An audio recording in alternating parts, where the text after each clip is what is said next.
Why is it that most of the people who are against abortion are people you wouldn't want to fuck in the first place, huh?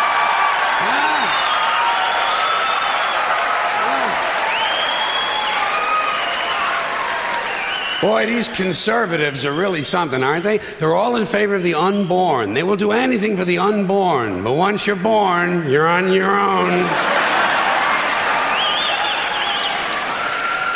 Pro-life conservatives are obsessed with the fetus from conception to 9 months. After that, they don't want to know about you. They don't want to hear from you. No, nothing. No neonatal care, no daycare, no Head Start, no school lunch, no food stamps, no welfare, no nothing. If you're pre-born, you're fine. If you're preschool, you're fucked. You're fucked.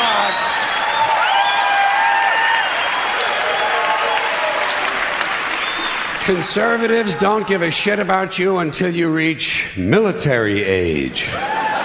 Then they think you are just fine, just what they've been looking for. Conservatives want live babies so they can raise them to be dead soldiers.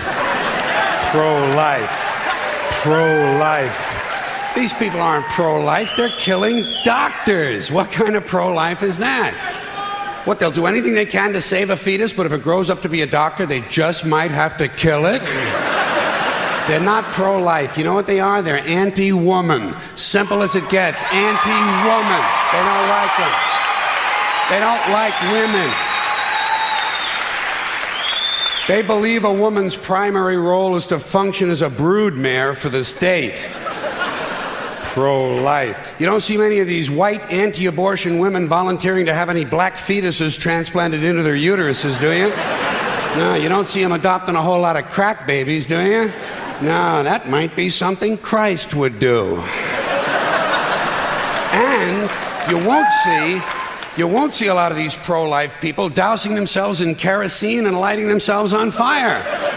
You know, morally committed religious people in South Vietnam knew how to stage a goddamn demonstration, didn't they? Huh?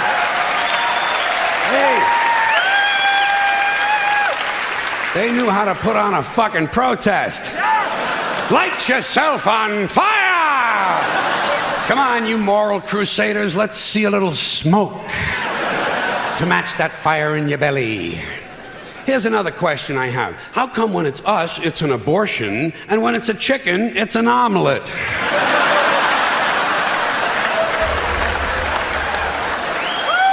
Wait.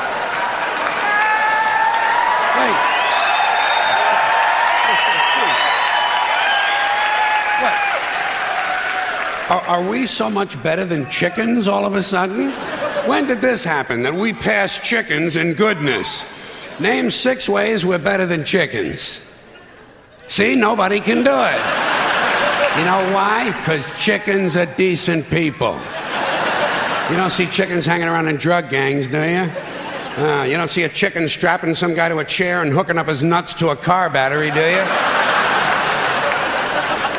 When's the last chicken you heard about came home from work and beat the shit out of his hen, huh?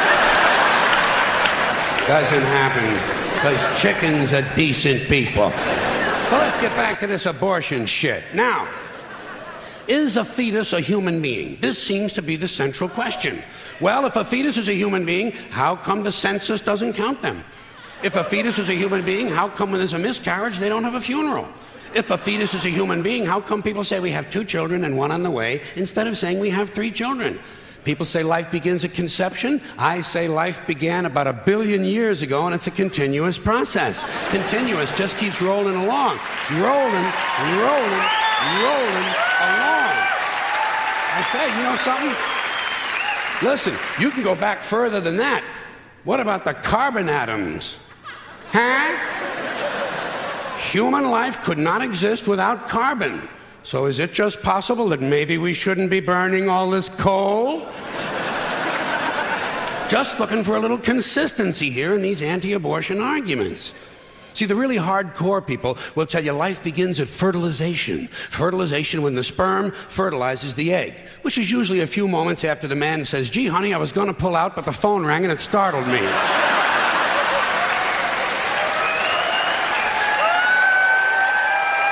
Fertilization. But even after the egg is fertilized, it's still 6 or 7 days before it reaches the uterus and pregnancy begins. And not every egg makes it that far. 80% of a woman's fertilized eggs are rinsed and flushed out of her body once a month during those delightful few days she has. They wind up on sanitary napkins, and yet they are fertilized eggs. So basically what these anti-abortion people are telling us is that any woman who's had more than one period is a serial killer. Consistency. Hey, if they really want to get serious, what about all the sperm that are wasted when the state executes a condemned man and one of these pro-life guys who's watching comes in his pants, huh? Here's a guy standing over there with his jockey shorts full of little Vinnies and Debbies, and nobody's saying a word to the guy. Not every ejaculation deserves a name. Now, speaking of consistency, Catholics, which I was until I reached the age of reason,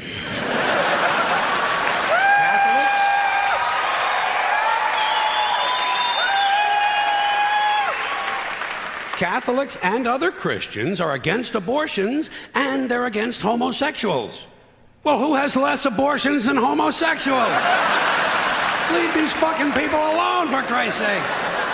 Here is an entire class of people guaranteed never to have an abortion.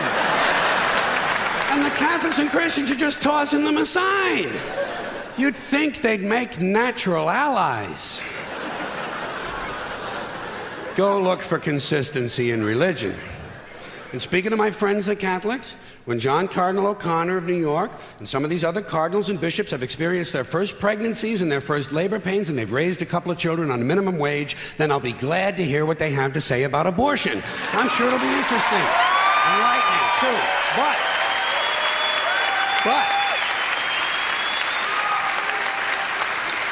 in the meantime, what they ought to be doing is telling these priests who took a vow of chastity to keep their hands off the altar boys. Keep your hands to yourself, Father.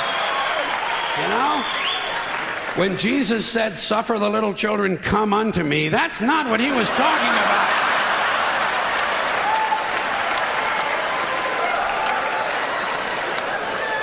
So you know what I tell these anti-abortion people? I say, hey, if you think a fetus is more important than a woman, try getting a fetus to wash the shit stains out of your underwear. For no pay and no pension. I tell them, think of an abortion as term limits. That's all it is. Biological term limits. But you know, the longer you listen to this abortion debate, the more you hear this phrase, sanctity of life. You've heard that, sanctity of life. You believe in it? Personally, I think it's a bunch of shit. Well, I mean, life is sacred? Who said so? God? Hey, if you read history, you realize that God is one of the leading causes of death. Has been for thousands of years. Hindus, Muslims, Jews, Christians, all taking turns killing each other because God told them it was a good idea. The sword of God, the blood of the Lamb, vengeance is mine. Millions of dead motherfuckers. Millions of dead motherfuckers, all because they gave the wrong answer to the God question. You believe in God? No. Dead. You believe in God? Yes. You believe in my God? No. Dead. My God has a bigger dick than your God.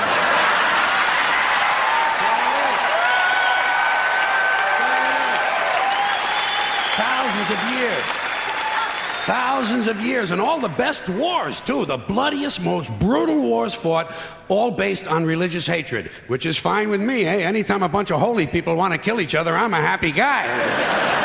But don't be giving me all this shit about the sanctity of life. I mean, even if there were such a thing, I don't think it's something you can blame on God. Now, you know where the sanctity of life came from? We made it up. You know why? Because we're alive. Self-interest.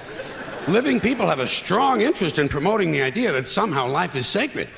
You don't see Abbott and Costello running around talking about this shit, do you? We're not hearing a whole lot from Mussolini on the subject. What's the latest from JFK? Not a goddamn thing. Because JFK, Mussolini, and Abbott and Costello are fucking dead. They're fucking dead. And dead people give less than a shit about the sanctity of life. Only living people care about it, so the whole thing grows out of a completely biased point of view. It's a self-serving, man-made bullshit story. It's one of these things we tell ourselves so we'll feel noble. Life is sacred. Makes you feel noble. But let me ask you this. If everything that ever lived is dead, and everything alive is gonna die, where does the sacred part come in? I'm having trouble with that. Because, I mean, even with the stuff we preach about the sanctity of life, we don't practice it. We don't practice it. Look at what we kill. Mosquitoes and flies, because they're pests. Lions and tigers, because it's fun. Chickens and pigs, because we're hungry. Pheasants and quails, because it's fun. And we're hungry. And people, we kill people, because they're pests. And it's fun.